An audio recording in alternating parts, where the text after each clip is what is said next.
هيئة الأمر بالمعروف والنهي عن المنكر. من قال هذا؟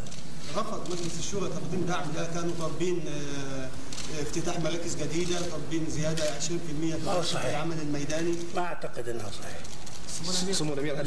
مستحيل أن مجلس الشورى ما يدعم الهيئة.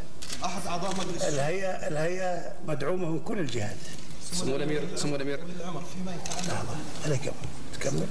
أحد أعضاء مجلس الشورى أحد أعضاء ليس أحد أعضاء ليس المجلس.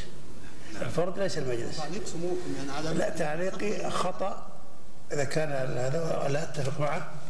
الهيئة مرفق هام يجب أن يدعم كل النواحي، وأحب أقول أنه فيه استهداف للأسف، وحتى من الإعلاميين يتلقطون السلبيات البسيطة وينفخون فيها حتى تكبر، حتى يسيئوا للهيئة.